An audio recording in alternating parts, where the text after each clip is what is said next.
Lokayukta ride ಆಗಿದೆ sir, Ballari hospital ಮೇಲೆ ride ಆಗಿದೆ ಸರ್.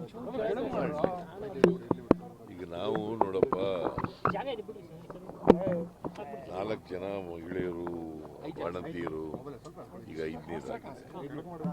4 ಜನ ಸತ್ತಾಗ ನಾವು ಒಂದು ಮೀಟಿಂಗ್ ಮಾಡಿದ್ದೆ, ಕ್ಯಾಬಿನೆಟ್ನಲ್ಲಿ ಚರ್ಚೆ ಮಾಡಿದ್ದೀವಿ. ಇವತ್ತು ಮಿನಿಸ್ಟರ್ ಹೋಗ್ತಾ ಇದ್ದಾರೆ ಅಲ್ಲಿಗೆ, ಮತ್ತು ಹೆಲ್ತ್ ಡಿಪಾರ್ಟ್ಮೆಂಟ್ನ ಅಧಿಕಾರಿಗಳು ಕೂಡ ಹೋಗ್ತಾ ಇದ್ದಾರೆ. ಅದು ಯಾಕೆ ಆಗ್ತಾ ಇದೆ ಅಂತಕ್ಕಂಥದ್ದು ನಾವು ಒಂದು ಔಷಧಿ ಅದು ಸರಿ ಇಲ್ಲ, ಅದರಿಂದ ಆಗಿದೆ ಅಂತಕ್ಕಂಥದ್ದು ಮಾಡಿ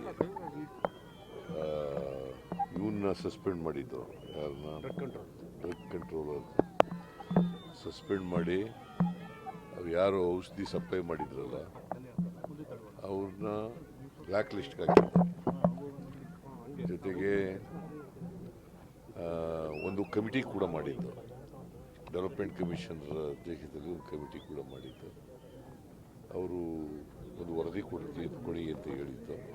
ಅವ್ರು ವರದಿ ಕೊಟ್ಟ ಮೇಲೆ ಯಾರು ತಪ್ಪಿತಸ್ಥಿದ್ದಾರೋ ಅವ್ರ ಮೇಲೆ ಕ್ರಮ ತಗೋತೀವಿ. ಈಗಾಗಲೇ ತಗೊಂಡಿದ್ದೀವಿ, ಇನ್ನು ಮುಂದೇನು ಕೂಡ ತಗೋತೀವಿ. ಅದು ಪರಿಹಾರ 2 ಲಕ್ಷ ಕೋಟಿ ಕಡಿಮೆ ಆಯ್ತು ಸರ್. ಬೇರೆ ಬೇರೆ ಕೋಮು ಸೌಹಾರ್ದ ಗಲಾಟೆ ಆದ್ರೆ 5 ಲಕ್ಷ ಪರಿಹಾರ ಕೊಡ್ತಾರೆ, ಜೀವಗಳು ಹೋಗಿದೆ. ಆದ್ರೆ ಬರೀ 2 ಲಕ್ಷ ಕೊಟ್ಟರು ಸರಿ ಇಲ್ಲ ಅಂತ ಯಾರು ನೀನು ಹೇಳ್ತಾ ಇದ್ದೀವಿ? ಅಲ್ಲ ಸರ್, ಜನಗಳು ಕೂಡ ಕೇಳ್ತಾ ಇದ್ದಾರೆ ಸರ್. ಯಾವ ಜನಗಳು? ಕುಟುಂಬಸ್ಥರು ಕೇಳ್ತಾ ಇದ್ದಾರೆ ಸರ್, ದುಡ್ಡು ಕಡಿಮೆ ಆಯ್ತು ಅಂತ ಸರ್. ಈಗ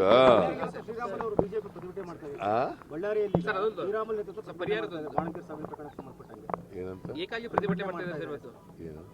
ಶ್ರೀರಾಮುಲು ಅವರು ವರದಿ ಮೇಲೆ